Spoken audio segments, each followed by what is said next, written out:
more successful time at not hurting myself jumping off a chair. This is not the chair I want to be standing on to jump off of. This does not seem that stable. But you're like 4 for 4. Yeah? You're cheating death, Cohen. Anything else? Can we get a quick round of applause for the man bun that's on stage today? I didn't want to spend the whole panel, with the elephant in the room. No, it needs to be addressed. It does. A quick explanation on this. I'm hot, and well, Sometimes it gets my eyes when I'm on the beach and I'm lathered up. that's it. No. All right. First question. No. Have your So apparently I have to cut my hair a week from now back to short style, and I felt like I need to put a man bun out in the world for people's laughter and amusement. So here it is. There you go. We were all in our meet and greet. The three of us shared a meet and greet, and Matt told us, I got to cut my hair. And collectively, 10 women went, "Oh God, no! No!" And then I said, Someone like cleaning the windows outside was like, "No!" and then I said, "And I'm also getting a haircut soon."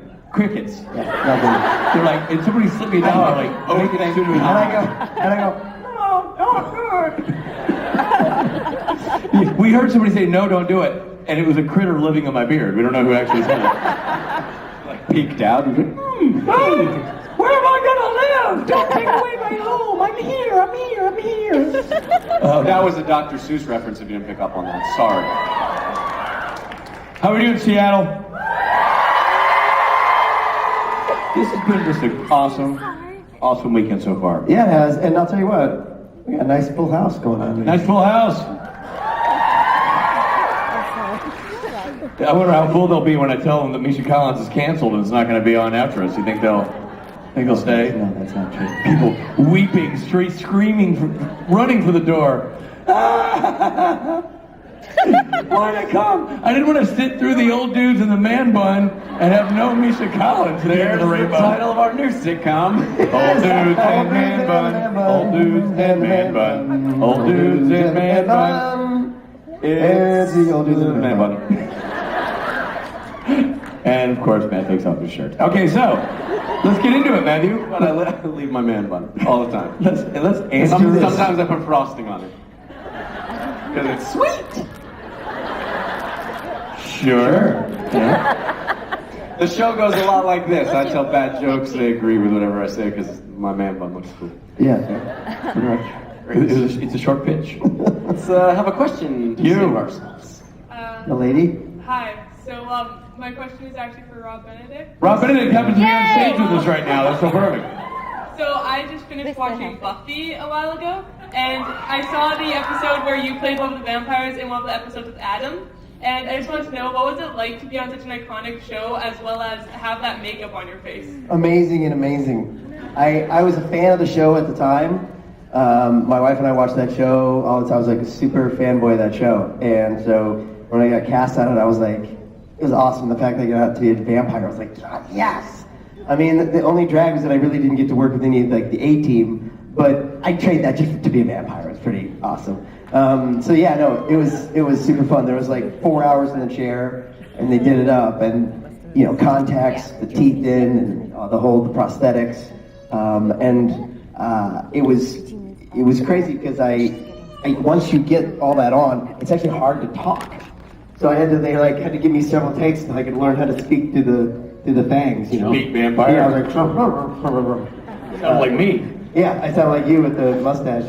But yeah, so it was really, really, really cool, really fun. Didn't you have a story about that? And maybe this is a different job, so maybe I'm wrong. But I thought you had a thing where you went and you did the job, and you're like, you're on an iconic show, major television show. You're playing a great character. And then, when you're done with that, you're back to delivering pizzas. No, that was my first, that was the very first job I had on the original Beverly Hills 90210. Those of you that don't know, there was one before the newest. Yeah, the one from the 90s. Yay! And I had a couple lines, and then I went and clocked in. I was like, okay, yeah, you had a delivery for me? I went back to delivering packages. And then the other caveat to that story is that when it aired, I had a huge party to watch me on TV for the first time, and everybody came over, and they cut my lines out. So you only saw like the back of my head. I was like, oh, here it comes. There, where did it go? Okay, turn around and reenact the scene for us. Turn around. I remember that. I saw that episode. You gotta show that. Remember that? The guy was, remember that? That was some great acting. Really good. It was. I'm a good backer. Wow. Ladies and man. gentlemen, 1991, almost Oscar nominee, Best Actor. Thank you. Never heard that term. Robbie Benedict. Anyway, it was super fun. Thank you. Thank you. Yeah. What's his name? Who's the Buffy guy? The guy who created Buffy? Joss Whedon. Oh, Whedon. Joss Whedon. Joss Whedon was there, and after my first take, he's like, dude, so funny, so great. If you could try to just enunciate just a little, you're not really understanding what you're saying. I was like, got it. Oh wait, well, I got you. That'd be such a nightmare. You. Hi. Hi. Congrats on getting Kings of Con added to Comic-Con HQ. Thank you very much. We're very excited. Rich, would you like to officially? So this is the thing that Rob and I haven't been able to announce for so long, that we finally announced via the Webosphere. For those of you who don't know, Rob and I developed a show called Kings of Con about two guys in their 40s who do conventions. I don't know where we came up with the idea. It's just like, wow, where'd you get that? out of thin air? And we have fortunately landed with a great home for the show. We will shoot it in July, and it will air on a new streaming service that has been created by a partnership between Lionsgate and Comic-Con. And it's called Yeah, it's a big deal. Comic-Con It's a HQ. big deal, guys. Big deal. So Kings of Con is the first ever scripted series to be announced by Comic-Con HQ, and we're excited to be a part of the Lionsgate and Comic-Con family. And what's super cool is, this all started, well, the idea started a couple of years ago, but a year ago at this convention, we announced the project on Indiegogo, and you people helped us raise money for what we thought would be something that we would, have to do on our own. But because of all the attention that you helped bring to it, people like Comic-Con and Lionsgate heard about it, and were like, well, we want to put this on our network. So this was really, really cool for us to be able to announce it again in Seattle. It just feels I know. It's awesome. We wouldn't have had the opportunity without, Matt Cohen, who also stepped up and helped us a lot with that, and who also is in the show. We're very excited about that. And all of you fans, and let us not forget the people who let us announce it from their very stage, Adam, Gary, and Stephanie, who've been very supportive of the whole process. Thank you. Thank you. We're very excited. And we just can't wait to show it to you. So But we should shoot it first, and then, we've written it. And yeah, we're it's on the excited. page. Rob and I enjoy it. We spend our days making each other laugh in the story, so we're excited to get to it. Anyway, your question, sorry. No, thanks all the time we have. Thank you so much, everybody. Well, this con last year was actually, you had just met your first funding goal right before the con. And then Matt also announced that he would run naked, and I think that... We call that, Matt calls that the mistake. I like your tattoo, Matt. Hey, It's pretty fabulous. yeah. We learned a lot about Matt that Not day. gonna say Anyway, anything. Not gonna say It's anything. right here. Hey. your question, young lady. I was actually just going to ask if you could tell us anything more about how Comic-Con HQ works, because there's not a lot of info yet, and then also how shooting and production's going. I know we haven't started yet, but if you could tell us anything Sure, about it. absolutely. I don't know exactly how. The service is about to go into beta testing, right? It's about to start. So you can actually sign up for the site now in its beta phase. But eventually, my understanding is the idea is they'll have original content coupled with things from the vault from Comic-Cons years gone by, and other Panels panels and other kinds of content and from the movie library of Lionsgate. So it'll be things that Lionsgate has ownership of, things that Comic-Con has ownership of, and things they team up together to produce in terms of talk shows, scripted series, and Reality. all that kind of stuff. They're kind of covering all the bases, and it'll be designed. It'll be an app on your phone or on your Apple TV. Say it again? Yeah, we compare it to Netflix. It's similar to Netflix. It's similar to Netflix, only for cool people like us. So will all your episodes come out at the same time? I'll tell you that unofficially, I don't believe so. I believe they'll come out in successive 10 weeks. We're doing 10 episodes. Yeah, My I think it'll be on a understanding is- weekly. I think the plan is every week air a new one. And from a production standpoint, Rob and I wrote all the episodes. They're all written and we'll shoot it in July, and it'll be delivered to you via CCHQ in January of 2017. So be sure to add CCHQ to your Twitter library. Yes, please. And we're casting the roles of Rich and Rob, and fingers crossed that I get Rob. I got a call back from me. And I know the producers, so you'd think I'd have an in. You never know. And we like your shirt, by the way. Yeah, we love it. Good luck, can't wait. Thank you so much. You, young lady. That would be an interesting casting couch. I was wondering, between the three of you, you all have a very backlog of roles. What has been some of your favorite kind of roles to do? Favorite kind of roles? Matthew? I like Pumpernickel, one of my top. Not that kind of role, sir. Thank you for laughing, though. I'll be honest, the man bun makes you funny. Factor? That's a home run. Pumpernickel? Who are you? And there's also a relation between the bun and the roll. Bun and Robbie! You know. Robbie bringing out the A game. Nice. Pure hilarious. This is magic. Kids, I don't know why you're looking at us. You should be scribbling this down. We're putting on a clinic. I really like doing comedy, like comedy within a drama. I always felt like that was something I was really comfortable doing, as opposed to like comedy in like a sitcom, like sort of a lighter character in like an hour-long show was always something I really, and still do, enjoy doing. Striking that balance. Actually, very similar. I felt the same. I was never a huge fan, even though I enjoy watching sitcoms. That's never really felt the most comfortable doing the work. I like being. It's I don't know, a more interesting opportunity to find humor in something that's not inherently funny. Like sometimes those roles that are written for those one-hour dramas aren't really that funny. So you kind of have to find and it has to be more character-based versus joke-based. And I think that's kind of fun to do. Matthew. I liked playing this one role where I was a 1970s father and also the son of God. It was my favorite thing. And I'm not just saying that to cater to this audience, I swear. What you're doing now that's a whole different... Do you guys know that Matt Cohen is the star of General Hospital now? That he's a soap opera television star?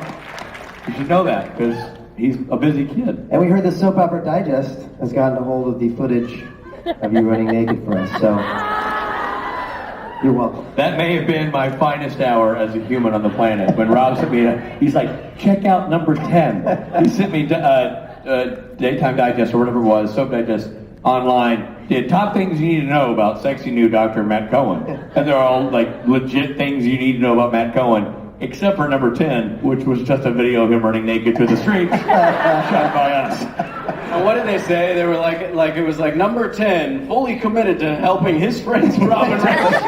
Fully committed to charity and helping the elderly in need.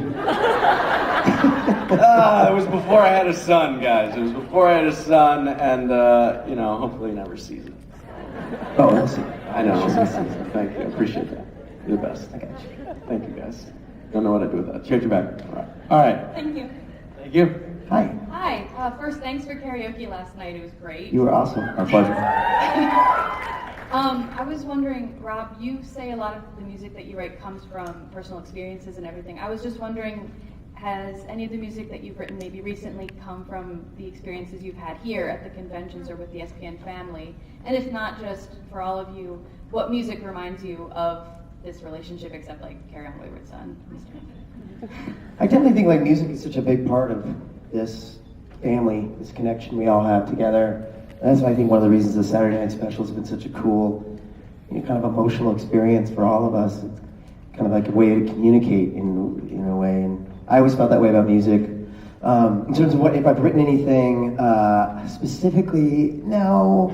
I mean, I'd say certain feelings I have sometimes translated in, but no, not really. The only thing I can think of off the top of my head is, the song Angela, which I wrote about my stroke, but it's like that happened at a Toronto convention, so I certainly, I never sing that song without thinking about Toronto and you guys. But the other thing I'd say is that every song that I've written, when we play them live here, it takes on a new life of its own. You almost want to re-record it because it's like the meaning of it it changes and it adapts with how you're feeling, how I'm feeling, how you're receiving it. I mean, when people say they respond to a song that I've written about whatever, it just means so much to me. And then I'll think about that. I'll sometimes someone will say hey, I love whatever certain song and it makes me feel like this, and then I'll go back and I'll listen to it again, thinking about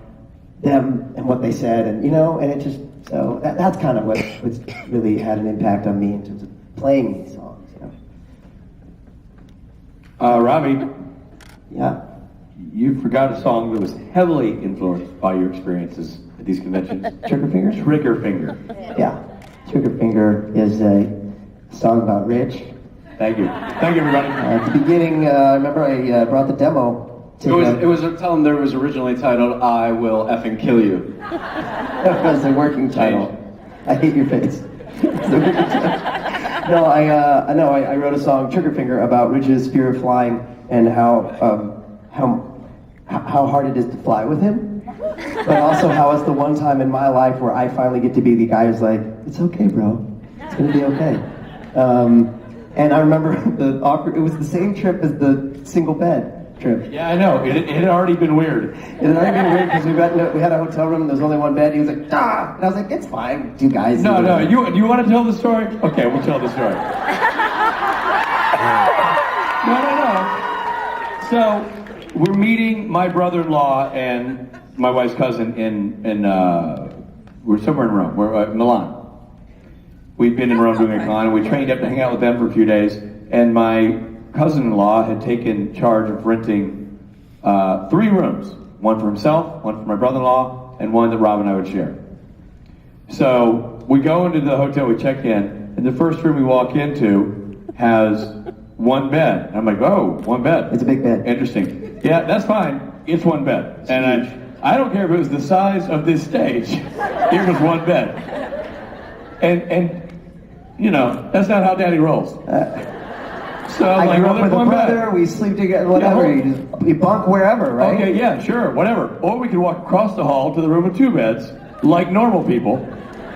And I'm like, well, let's just take the 2-bedroom. And Rob, in the launch room, like, whoa, dude, quit freaking out about sharing a bed. We're just 2 dudes sharing a bed. We're just a couple of guys sharing a bed. I don't get, what's wrong with this guy? Calm down, Rich. I'm like, I've got the room, it's right, we already have it booked, it's right there. Yeah. And my cousin-in-law and brother-in-law are like, wow, these guys are weird. Because you're like, I could totally sleep over here. There's a ton of room, Rich. We just sleep in a bed together. It's not a big deal. Oh my God, Rich, you're being so weird right now. You don't want to share a bed. And I'm just kind of sliding out the door, dove into the room with 2 beds. And then we go to the room with 2 beds, and he's like, I hope you're happy. 2 beds. I'm like, yeah, I'm effing happy. We're 2 dudes. I want 2 beds. That's the plan. There's another side of that story. No, there's not. If you ever want to hear it, I'll tell it to you. Very nice to see you. We come in, you say, come on this family trip with me. I don't know anybody. I don't know those dudes. We're in a city I've never been in before. So I want to feel comfortable, like if someone that I'm with has my back. Kind of thing. Nothing bad. Not in the way that you're thinking. Not in the way you're thinking. So we go into the room and whatever, there's a big bag. I go, okay, yeah, whatever. And he's like, whoa, oh jeez, oh no, not with you, no. Could get to the phone, pick it up. Excuse me, you have a room? I think we've been in the wrong room. They were still with us. Just calm down. Yeah, calm down, Rich. Whatever. Get in the bed, Rich. You know what you need, Rich? A nap, Rich. Get in the bed, take a nap. Get my back, Rich. Come on, Rich, come on. Unbuckle my belt, Rich. And then, later in that same trip, I said, I wrote a song about you. I want you to hear it. Yeah, so you need the Robbie wants to share a bed with me story before you hear the Robbie wrote a song about me story. So the first time I played him Trigger Finger, it was just like me on guitar singing it. He was like, okay, great, yeah, good song. He was really uncomfortable about it. Listen, there are a room full of Russians next door. I was already thinking about how we should be socializing at the hotel bar. I wasn't worried about you and your song. Now, I love it because it's a great song and it's about my fear of flying. And I feel like it's a good Robbie and Rich bit, and it brings back fond memories of you trying to entrap me into a bed sharing scenario in a hotel. I'll get you one of these days, mister. Had I been there, Robbie, I'd have had your back. Just saying, bro. It was funny. I got you. Last night we did pictures. Chris took pictures of us in our outfits, and Matt and I did a whole bit where I was the lady, and you were the guy. And we did a whole bit. I was on your lap. You asked me to marry you. It was lovely. You dipped me. It was hilarious. And they're like, "Now you and Rich." And Rich are like,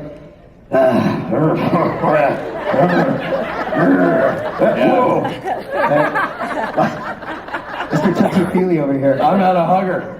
You know my motto, dick don't cuddle. It says it on the bumper sticker, it says it on the tattoo, it means it.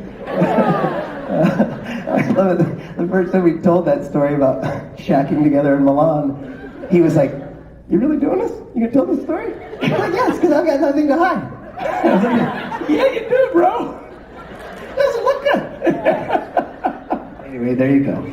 Thank you, everybody. Thank you. More than we bargained for. She's like, "Hey, what does music mean to you?" So this is bit. You and I are fist fight. Hello. Hi. Mine is a less light-hearted question, so I apologize. So, sorry. Are you mad at Rob? No, not at all. You're mad at Matt. No, I'm What not. did you guys do? She doesn't approve of people that don't share beds with their best friends. She hates that. Hates that stuff. I love all of you. I know it. Sorry. So, I have not been in the best place as of recently, so I kind of made this goal because the Supernatural fandom is a really loving and accepting fandom, and I kind of had this idea that I would come here and I'd be surrounded by people that love this show and love the cast and love everyone as much as I do, and it would be really, really helpful and get me back to a place where I didn't feel like just giving up on a lot of things. And I was wondering if you guys have ever set that kind of goal for yourselves, or what you do when you feel like maybe at this point you should just give up. I don't think there's, for starters, good for you for coming. You're in the right spot. That's the greatest thing I think we can all say about the Supernatural fandom is it's fun and it's a shared interest, but more importantly, it's the safest place on the planet. And you can be who you are, think what you want, and behave the way you choose to behave, and you have a home in the Supernatural family, and I think that's awesome. I don't think any of us, and it may seem glib. I don't know how you take these answers when any of us, Jared, Jensen, Misha, three of us answer these things. But there's not a single one of us that hasn't, at some point in our life, multiple times, been wherever you are in your headspace. That's the thing. That's the journey. We all think we're flying solo, but the fact of the matter is the cabin's full. There's always people who have your experience, who have your same fears, your same concerns, and who face the same challenges. And it's okay sometimes to feel like giving up. You just can't give up. The giving up part is not an option. But we would not be honest to ourselves if we didn't say that we all, at some points, have moments that are painful and thoughts that are dark and go places that we wouldn't wish our worst enemy to go in our own head. So you're not alone in that experience, and you're not alone in the challenge of pulling yourself out of it, but you're pulling yourself out of it. And by the way, just so you know, and I think it's important for you to know, that sentence begins with you. We're not pulling you out of it. You're pulling yourself out of it. And that's what's badass about you. You got here, you're here, this is your friend group, this is your fan group, this is your family. You're the one actively doing it. You're solving your crises because you know that giving up is not an option. Dick said it. It's important to look around and not deal with however you feel by yourself, because look who's here, all of us, and we're always going to be here. And if you look around, you're going to have a quirky way out of any situation, I assure you, in this family. That's how we roll. And I don't even think it's a dark, I mean, you say it's a more serious question. I think the conversation's a very legitimate conversation to have with anyone. I think feeling like you're alone and then carving yourself out into into being alone is a mistake, because you're actually not alone. Because I know that Misha and Jensen have the "You're Not Alone" campaign, and that's a legit thing. You're not. You never are. You're never alone in these situations. And I know. I mean, I'm great friends with these two guys on stage, and I know for a fact we've all had moments that were real shitty, real dark, either before we knew each other or while we've known each other. Shit, we thought Rob was going to die. Like, we've gone through some crap as a group. And we've had to figure out how to deal with it ourselves, because the only thing that's different between you and me, or Misha and you, or Jared and you, is your job title. Everything else is the same. Just because they're actors and you know them on TV doesn't make them any different than you, doesn't make them better than you, doesn't make our experiences unique, doesn't make your experience unique. And that's a good thing to know, because we're all on a level playing field. I just happen to be the one with the microphone right now. I got an idea, Rich. Come here. Rob, come here. Seriously. We right now are going to set a Guinness Book World Record. I want everybody in line, everybody sitting down, just turn next to each other and give the person next to you a hug. How about that? Do it right now.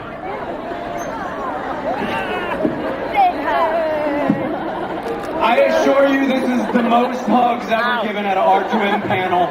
Ever. Ever. And you know what else? I'll bet you this is the most hugs ever given by people wearing trench coats and ties and fake wigs. Ever. With fake blood dripping down their face. And listen, thank you. Robbie, do you want to chime in on this? I know that... I think I couldn't add anything better. What you guys have said has been beautiful. You know, just know that you're not alone, and that everything changes. You know, whatever you're feeling today, tomorrow's a new day, and the day after that's another day, and it's a long path that you're on. So just keep going. And you've got so many people here who love you, and thank you so much for speaking up. Mm-hmm. For sure. Thank you.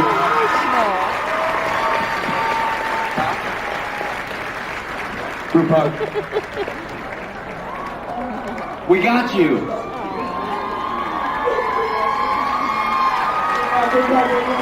This is what we talk about. This is why this is so special, because we are this for each other, and we always will be this for each other. Long into the 12th season, long into after this show's gone and we're all off in our wheelchairs racing down the retirement homes together. Pay a hug forward. Do something kind for somebody. That's all the world needs. It's so simple. Thank you for bringing that up. It's a valuable conversation to have. You. Hi. You guys are all amazing. What's your spirit animal? So my question is, if there was an episode of Supernatural and it was just the three of you, what would that consist of? Two old dudes and a guy with a man bun. That we didn't we already? Who just happened to be Michael, Gabriel, and God. Well, I mean, it's Matt and I are brothers. Rob's our dad. I know, it's hard to think about, but it's true. It really is a funny episode. Why is that so hard to believe? Why would you do this? Come on, Dad, grow up. Jesus. Every time we get into argument, you do the foot stomp and you flail your hands like you're 6. No offense to the 6-year-olds out there who are just yelling at Dad. It's not that easy. Oh, you just gave me the squeezy finger. I don't know what that means. I don't know. I don't know what it would be, but it would be fun to shoot. It would be comical. It would be and super It would fun. be to one shoot. hell of an episode. God willing, Chuck willing. They'll do that someday. God willing, Supernatural fandom willing, Robbie Thompson willing to write it and pitch it. All right, I was wondering if you ever either raised the Winchesters or raised with the Winchesters, like your Supernatural characters. How much would have that changed, like, for both your characters? I don't understand a damn part of that question. No idea. Not a Can clue. you start that over? If you either raised the Winchesters, your characters, Meaning, like, if I were their dad?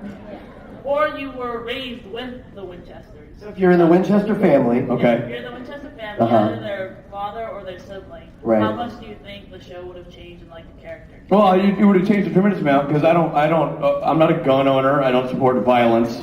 I probably would have stayed with my wife or remarried and raised them in a normal home and not raised them in a motel. Killing things.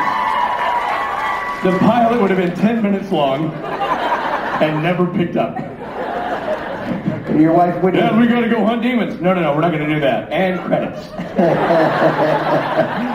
Hell no, you're not.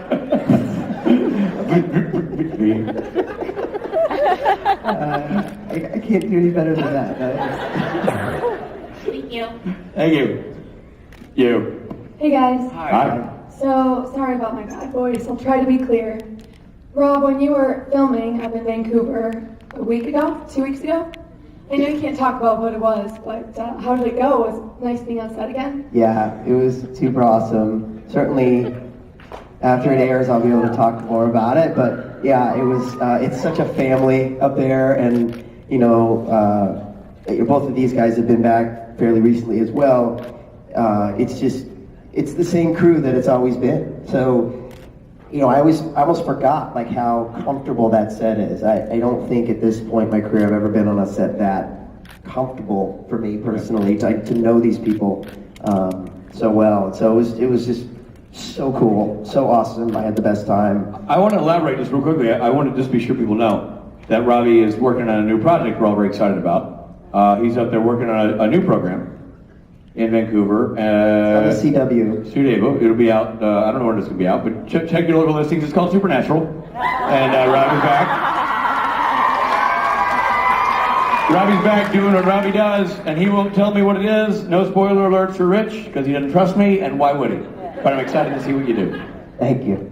Thank you. I can't wait to talk more about it. Yeah, sorry to bring it up already. No, not at all. I'm happy that, you know, I was happy when the CW kind of released that I was, you know, going to be back up. I was like, thank you. Do you know air dates or any? I think the beginning of May. Yeah, it's like the first week of May. Yeah. Awesome. So, Congratulations. Thank you. thank you so much. Yeah. Hi. Sorry, I'm a little shaky because that other kind of serious question kind of hit close to home, so I'm just trying to get back and remember my question. No problem. Rob's always shaky. True story. Like, no, okay, now I remember. So you probably saw me earlier, but it's my birthday, so I've been asking some of them.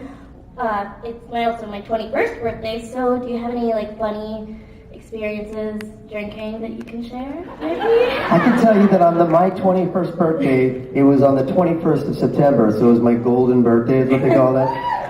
And it was one of the best, most memorable birthdays I've ever had. I was in college. I mean, it was perfect. It was a perfect storm of a birthday.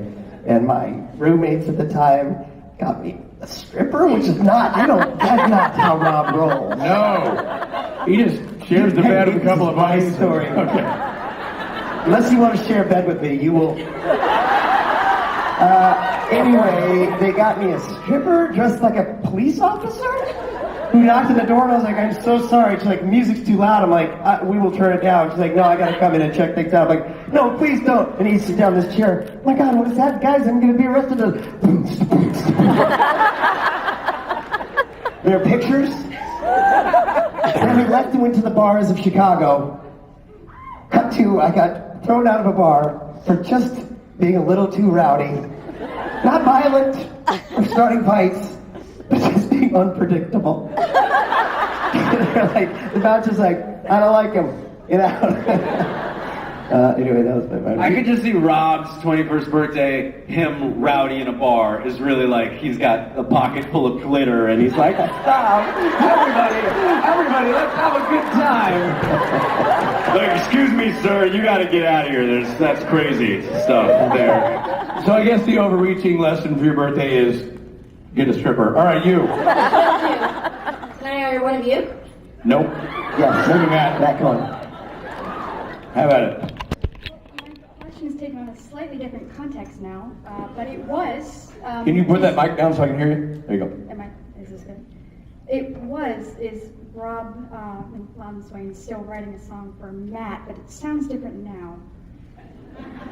Well, we were writing a song for you, right? Because we talked about like a trigger finger for Matt, so we're gonna write a song for you, and it's called "Man That Bun." Man That Bun has got a double meaning. It's about a man bun. It's also about man buns. His bottom, yeah. It's about Matt's bottom. Man, that bun. It's like you could just like write lyrics to match Mama's Jam and just call it Maddie's Bun. That's true. That's Matt kind of has a song because he really responds to Mama's Jam, which me and the band really love. Do I? How much he responds to it. So we always play that for him and with him in mind and rock out to it with him. I don't know, in Vegas he was conspicuously absent. Yeah, would be nice if someone would have told me, right? We could spend all day trying to figure out whose fault that is. You. Hello again. Hi. So my question, I asked this to Audrey, Kim, and Ruth earlier. Being on the set, what's the one thing that you would steal from the Supernatural set? That's a good question. Impala. I think it's pretty obvious. Jensen. That's what Ruth said. Well, Ruth better keep her Scottish hands off him because he's mine. I'd have to say baby. Just so I could drive that thing sideways off the lot with the middle finger up to Jensen. Like, sit down, boy! Got this car! 2 seconds later, I realized Cliff's in the back seat. God, I didn't know you were in here! Just punching me in the back of the head. What are you, Robbie? I don't know. I mean, I was just on the Men of Letters set for the first time, and Spoilers. which is pretty amazing. And there's a map in the middle of it. Oh, yeah. That's pretty awesome. There's like a big map of the world. That's a table. I'd love to have that as my coffee table. All right. Thanks for backing me up on that. That's good. I said, all right. Good. I didn't see it, but you I like described it lovely. It sounds like if you had that coffee table, I'd sit at it with you and have snacks. I think you'd be freaking impressed. I think it'd be great. Where did you get this coffee table, you'd say? I'd bring up tied up Jensen. He'd say, I'd roll up in the car with a bloody nose with Cliff holding me by the neck, and we'd all hang out at the coffee table. admire your coffee table. Now we're talking. You. Hey guys. So I know what each of your favorite songs is, but I want to know why they're your favorite Loudon Swain songs. What, Robbie? You start with you. What was my favorite? Angela? Probably either. And What did I you say? write them, so. What did I say was my favorite? I don't remember. Right. I know Rich like Bandage Hand and Mrs. Vance, Right. and then Matt's is obviously Mama's Jam, Well, and also She Waits. Why don't you guys go first? Because it's weird for me to say. Mine's but simple. I'm extremely connected to with She Waits and Mama's Jam. She Waits just being an extremely emotional portrait of a situation that touches my heart, that somebody I care about very much went through, being Rob Benedict. And when you listen to him sing She Waits, it's a movie unfolding in your head, and it's just beautifully sang and a beautiful story to hear. Mama's Jam is kind of the same thing. It's a song of triumph to me, you know, the pain is on the outside, I will not let it in. I mean, this is stuff we all deal with, you know, it could relate to you in any way you think, but to me it's about never quitting and never fighting and just going out and just, I love you too. Yeah, I don't know, they're both just in my heart all the time. Seriously, I'm not just saying that because Rich didn't sleep in the bed with you. It's true, I didn't. You'll see tonight. Everybody coming to Saturday Night Special? You will understand. So for me, I happen to be a hobby bass player, and Bandaged Hand is where Mike Borhog used to take center stage and start that song off so awesomely with that bass line. That's super cool. So I love that whole groove of that song, which is basically you guys. I mean, Rob writes amazing songs, but as a foursome who play the music, these guys just rock their faces off. And those are the songs I'm drawn to. Bandaged Hand, I loved immediately when I heard it off the album. And Mrs. Vance was one off an older album that one time you guys played. I'm like, Where is that man? That's a great song. You guys continue. You have another one that I'm a big fan of now. I think it's the one you do with Silver Spoon. It's a great song. I mean, like I like the ones that just are like, where Robbie goes a little dark, gets a little more dark in the thing. I like the sweet crap, yay, let's all hug each other. But give it the dark. You know what I mean? I like when Robbie gets angry. I think these that guys stuff. are just so extremely talented that like we were just sitting in the green room. I heard a song they did a long time ago, and I was like, oh my god, this song's amazing. You just write it now. We did this like 10 years ago. No big deal. They played it. Like we're just fans of great music. These guys play great music. I mean, all your shit's amazing. It really is. There's never a song where I'm like, God, I wish they'd quit doing this right now so I could be happy. And I'm like, keep doing that. So No, I we're can lucky. Keep smiling. That's right, we're lucky because we all work together. It'd be a real bummer if we hated the band. It's true. If we weren't fans of the music, wow, long weekend. You know. Let's take one more question. What about Robbie's song? No, I mean, I think my answer is to hear you guys say the songs you like. That's my answer. Like that's better than anything. That's so great. Thank you. Young lady. So I just wanted to know if the post office still hates Rich a lot. Oh yeah. What do you think, Rich? Well, for sure. So we had to mail. We mailed a lot of shirts out for perks. And we the Kings of Con thing. We had posters and shirts. And I was in there a lot, doing a lot of international mailing. Robbie and I would go there together. At first, we were in there so much that they'd be, you know, hi, wow, what are you doing? Oh my gosh, you got so much. The next time, geez, you guys are really busy. By the end, they're like, hey, Rich. Black and little sugar, like they knew how we took our coffee. We were at the post office so much we practically clocked in. Yeah. Mailing stuff. And, Yeah. you know. They gave us one of those big rolly bags. You know, those like. Yeah. One of those things. Yeah. Yeah. We've arrived. Yeah. That means we matter. But from a postal perspective. But officially, we can say that they've all now. I think there's like 5 or 6 more. That today she was going to mail. Oh, really? Yeah, they went out into the mail today. So. Everybody should have or be having soon. Sweat. There's works. Yes. A year later. Yes. It's been an awesome process. I like your shirt, by the way. You're getting by with a little help. Very well done. Thank you. Everybody, thank you. Thank you for your time. Thank you for letting us be on the stage with you today. That's Matt Cohen. We'll see you tonight. That's Rob Benedict. I'm Rich Faith. Thank you, everybody. Good fun. It's a magic number.